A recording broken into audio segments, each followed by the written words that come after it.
Thank you for listening to Permission Granted. I'm your host, Juliette Ricci Lagman. Welcome to episode 2 of the Be Like Water series, a series where I'm reading excerpts and talking about my book, Be Like Water, that came out last fall. I am excited to continue on this series. Whilst we are recording this, I'm in the middle of packing for a move across the world. Cat's out of the bag, literally. Um, we have more than a few cats, and we are moving to the Philippines, and we're really excited. My husband was born in the Philippines and lived there until he was 27 years old. Um, and so, for many reasons, we are moving. One of which is the weather, actually. I live in the Pacific Northwest, as many of you know, and I'm having a hard time in the winter. It's really dark and rainy and gray and cold, and I've been getting very depressed and kind of, joint situation as I age. But that said, it's been an incredibly beautiful, exceptionally beautiful summer here, and I've been savoring every single day. As we go into the fall, I'm doing the same thing, but preparing for the big move. So that's what's going on.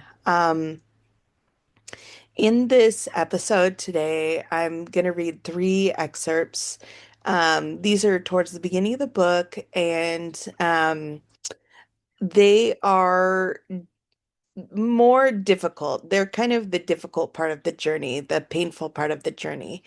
That's part of the heroine's journey and the journey a lot of us go through. We go through a lot of painful things in life, and a lot of joyous things.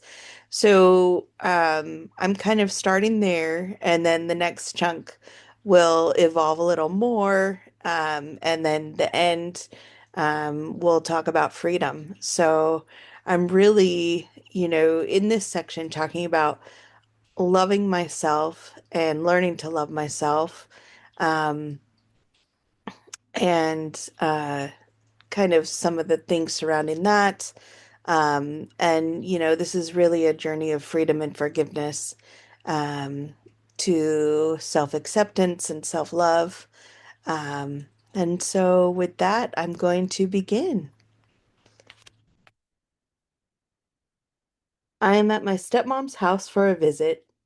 It's been a little over a year since I've spoken with my mother. I see these photos of myself on the wall amongst the collage of photos of my brother and myself. In this photo, I am 3 years old, with sun-bleached, frazzled hair. I am wearing pink with a huge smile. This is the first time in my life I have ever looked at photos of myself and felt love for that girl. That little girl feeling so much tenderness, love, compassion, hope for the future. This is the first time I have felt love for myself. I realize this is the tip of the iceberg. It is not necessarily an all or nothing situation. I have finally learned to love myself. Looking at all of these photos in this collage, I wonder, what was the problem? Why did I feel such a lack of love and an abundance of self-loathing? We look happy and healthy, the way kids are supposed to look. I guess these things can haunt you. The dark clouds have lifted. This is my story of how I got here, and this is just the beginning. So, that photo in this excerpt that I talk about is the one on the cover of the book. Um, and it's also inside the book where I'm wearing, the pink pants and the straw hat and, you know, this event where I saw this photo collage took place in my 40s, probably early 40s. And, it was just one start of peeling back the layer of self-loathing.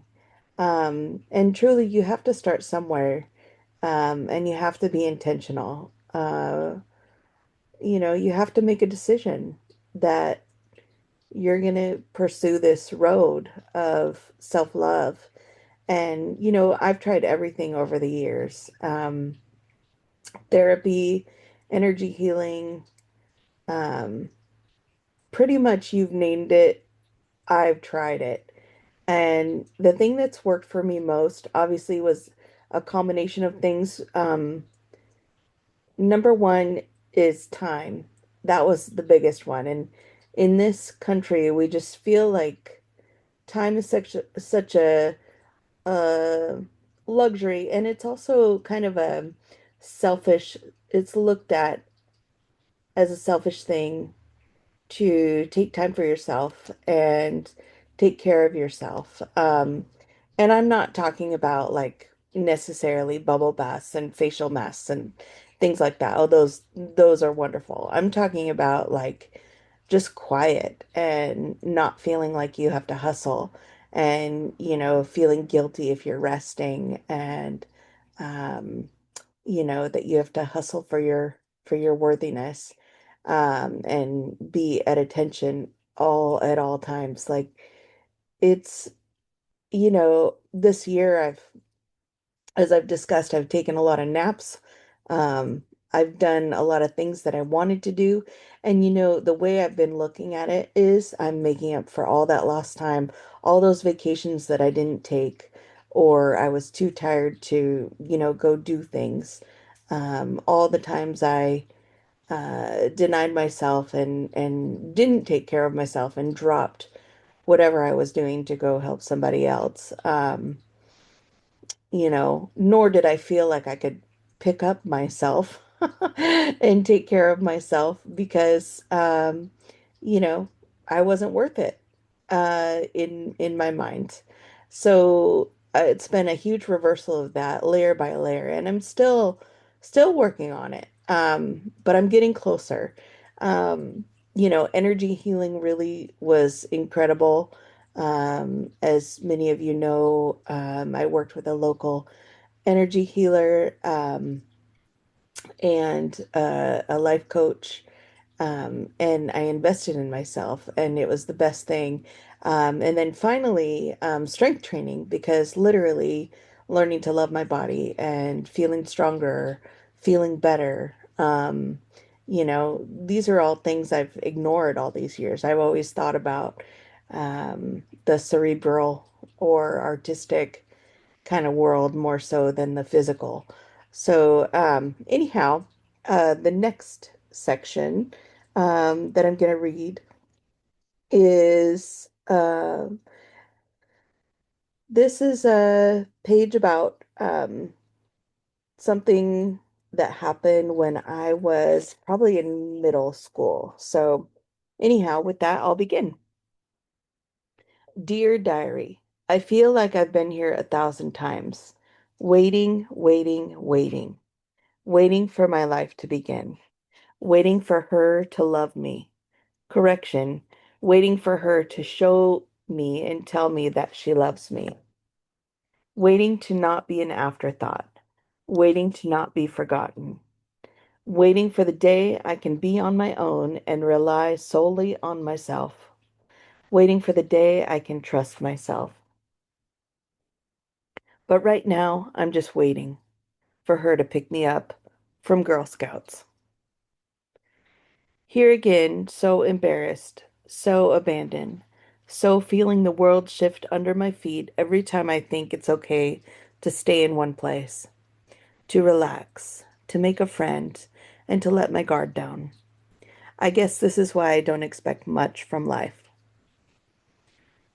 So that literally was one time where she forgot to pick me up, and my mom.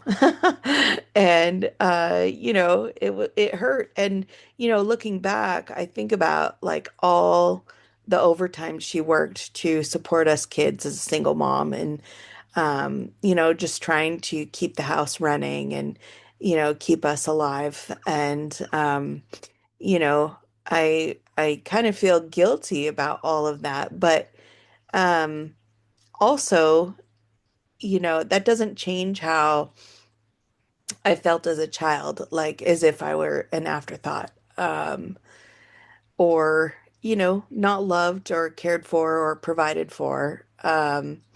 And I think it's fair to say that I'm entitled to those feelings, regardless of the situation. And there were other people in my life picking up the slack and showing my brother and I love, and um, saying that they loved us, and demonstrating that in many ways. So, um, you know, I have other stories too, but that was just a very memorable one. Um, okay, lastly, this is the most painful page um in the book, and this is kind of at the crux of everything, where it was a big turning point in my life. So I'm going to read this to you and then I'll explain. Dear love, did I ever tell you about the time my mom told me I wouldn't be a good mother? Well, actually, what she said is, your aunt said you wouldn't be a good mom. Ouch. Talk about crushing my heart into a million tiny shattered pieces. It was my worst fear about myself coming from the one person whose acceptance I ached for the most. I don't know if she said it as a way to motivate me or why she thought that it would be acceptable to tell me that, but she said it after asking me, so, are you ever going to have kids? I was 41 at the time. I was never able to have kids. Not that we tried that hard. So that's something that happened when I was 41, and um my response to her that day was, "Do you think I'm ever going to have kids?" And I truly do think it was her way of trying to motivate me, but to have kids, although it was, quite late in biological standards. Um but the thing is that it just hurt. It hurt like a motherfucker. It hurt so bad. Um, all these years literally trying to get her acceptance, gain her love, waiting for her to say she's proud of me, that she loved me, and demonstrate those things. Actions speak louder than words. And it was like I was constantly hitting my head on a brick wall. And through work, and maybe this is common in your 40s, but through therapy, I went to a therapist, and finally I said to my therapist, "Can I just stop talking to my mom?" And she was like, "Absolutely, you can do whatever you want." And so I took a break, and it was supposed to be 4 months, but the break ended up lasting for 4 years. Um, in my unique situation, it was very fruitful and the way to go, because I've come a long way from where I was back then. And in the self-love and self-acceptance department, I used to have so much self-loathing and always be anxious and depressed and have this like dark cloud hanging over me, and truly felt stuck.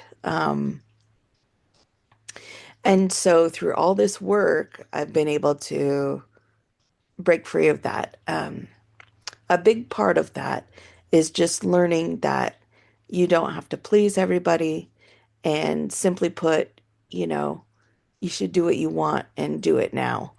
And that just means not waiting for approval or trying to shrink yourself so you're not judged or fit in a box and all of those kind of things.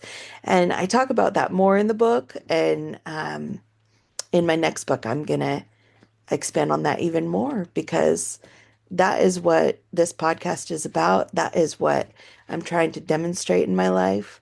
I want to set an example for everybody to live your life. And, the idea of being selfish is just, when people call you selfish, it's just a way to manipulate you. And that seems very like simplified, but, from the broad view, that is very true. So, anyhow, I'm gonna leave that there, and I love you guys. And next one will be um, another section. I'm trying to do the hard thing and read the hard ones instead of skip them over. However, it's gonna get better, and at the end, there's a bunch of poetry, and I'm just excited to share this journey with you. So until next time, take care. Thanks for listening, everybody. I'm so grateful you were able to join us today. Please share and like and review this podcast. Also, if you have any comments or questions about anything, I would love to hear from you. You can reach me at juliettericci@gmail.com, and info is in the show notes. Till next time, have a great week.